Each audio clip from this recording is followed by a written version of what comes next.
নমস্কার, কুমকুমের রোজ নাম চাই আপনাদের স্বাগত। তো দেখো, আজকে আমি বানাবো তরমুজের আইসক্রিম। তো কিভাবে বানাচ্ছি আমি সেটা তোমাদেরকে দেখিয়ে দিচ্ছি। দেখো, প্রথমে তরমুজটাকে আমি কেটে নিচ্ছি। তরমুজটা কেটে আমি এটার থেকে যে রসটা বার হবে সেটা বার করে নেব। তো কিভাবে বার করছি তোমাদেরকে দেখিয়ে দিচ্ছি আমি। তো দেখো, তরমুজটা আমি কেটে এই যে এভাবে যে গ্রেটারগুলো আছে সেটার মধ্যে আমি ঘষে ঘষে বের করে নেব রসটা। এভাবে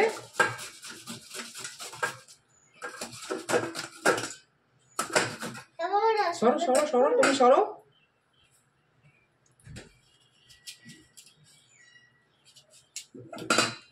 দেখো, গ্রেটার দিয়ে গ্রেট করে তাড়াতাড়ির মধ্যে হবে।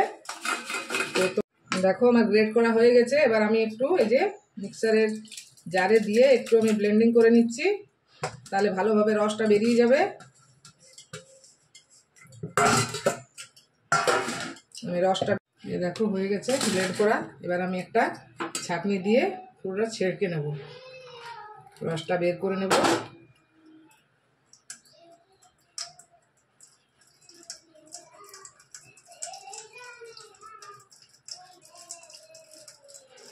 এইভাবে পুরো রসটা আমি বের করে নিচ্ছি।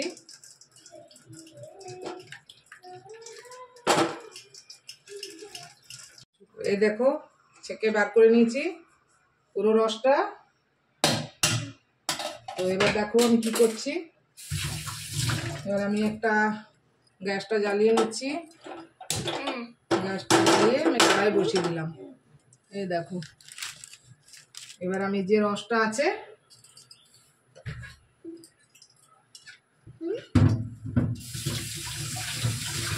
রসটা এবার এটার মধ্যে দিয়ে দিচ্ছি। আমি আরেকবার ছেঁকে নিচ্ছি, যদি কোনো বিচিগুলো থেকে থাকে তাহলে একদম এটার থেকে বেরিয়ে যাবে। আমি পুরো আরেকবার রসটা দেখো ছেঁকে কড়াইয়ের মধ্যে দিয়ে দিচ্ছি।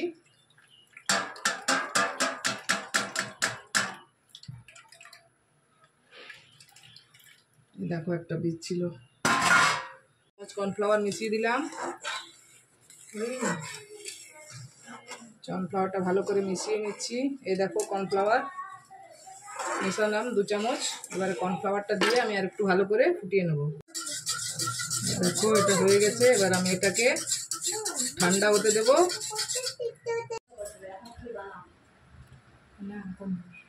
এবার দেখো, এটা ঠান্ডা হয়ে গেছে। আর এই যে দেখো, আমি চায়ের কাপগুলো নিয়েছি, এই কাপগুলোর মধ্যে আমি বানাবো। আর এই যে আইসক্রিমের স্টিকগুলো দেখছো, আর এই যে এরকম কাগজ দেখো, তোমরা ফয়েল পেপার থাকলে ফয়েল পেপার দিতে পারো। তো এগুলোর মধ্যে দেখো আমি গাটার দিয়ে বেঁধে বেঁধে করবে। এই দেখো, এগুলোর মধ্যে আমি ঢালছি, এক হাতা করে দিচ্ছি আমি। এটা আমার ছোট্ট তরমুজ ছিল, তাই বেশি হবে না এটাতে। তো দেখো, তোমাদের যদি রেসিপিটি ভালো লাগে অবশ্যই লাইক শেয়ার কমেন্ট করবে। আর যারা আমার চ্যানেলে নতুন তারা অবশ্যই সাবস্ক্রাইব করবে। পাশে থাকে বেল আইকনটি অবশ্যই প্রেস করবে, তাহলে আমার ভিডিওর যত নোটিফিকেশান আছে তোমাদের কাছে ঠিক টাইমে পৌঁছে যাবে। দেখো, এভাবে আমি 5-6টা কাপে হবে, বেশি হবে না। তরমুজটা ছোটো ছিল তো তাই 6টা।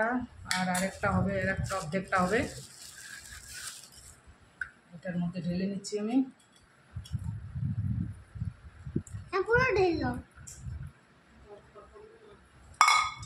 দেখো হয়ে গেল। এবার আমি দেখো একটা একটা কাগজ এভাবে দিয়ে আর আমি এটার মধ্যে গার্ডার লাগিয়ে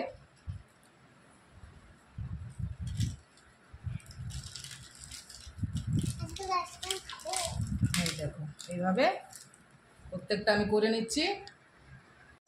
আমি আইসক্রিমের কাঠিগুলো দিয়ে দিয়েছি। এবার আমি এটা ফ্রিজের মধ্যে রেখে দেবো। তো কতক্ষণ লাগছে আমি তোমাদেরকে হয়ে গেলে পরে জানাবো। তো চলো, আমি এখন এটা ফ্রিজের মধ্যে রেখে দিচ্ছি ঠান্ডা হওয়ার জন্য। আইসক্রিমগুলো বের করে নিয়ে এসেছি। আমি কালকে দিয়েছি, পুরো একদিন লাগবে এটা রাখার জন্য, আর একদিন লেগেছে। দেখো তো আমি খুলে এবার দেখিয়ে দিচ্ছি তোমাদেরকে কেমন হয়েছে আমার আইসক্রিমটা। দেখো এবার আমি খুলছি, এটাতে খুলে দেখিয়ে দিচ্ছি।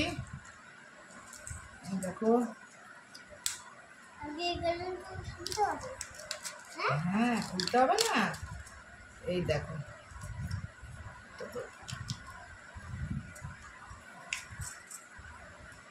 এই দেখো আইসক্রিমগুলো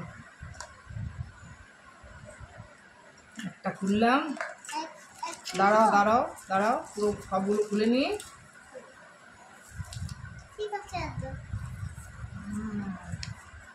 এই দেখো আরেকটা।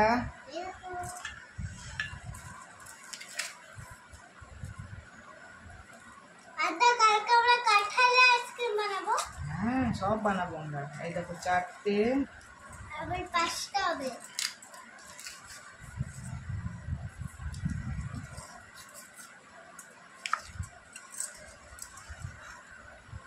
এই দেখো আইসক্রিম। দেখেছো, তোমরা এইভাবে বানিয়ে খেয়ে দেখবে, আমাকে লাইক শেয়ার কমেন্ট অবশ্যই করবে। তো দেখো আইসক্রিমগুলো হয়ে গেল। বাবু নাও, এই দেখো বাবুকে একটা দিলাম। এটা আলো খাচ্ছে, এই দেখো কেমন হয়েছে, হ্যালো, খাও। মিষ্টি হয়েছে? হ্যাঁ। চিনিটা না দিলেও চলবে, যদি তরমুজগুলো মিষ্টি হয়ে থাকে তাহলে একদম চিনি দেবে না। আর আমি তো একটু চিনি দিয়েছি, প্রায় 1-1.5 চামচের মতো। আর যদি মিষ্টি কম থাকে তাহলে একটু দিতে পারো, নাহলে না দিলেও চলবে। তো দেখো আজকের মতন ভিডিওটা আমি এখানেই শেষ করছি। দেখা হবে তোমাদের সাথে পরবর্তী আরেকটি নতুন ভিডিওতে।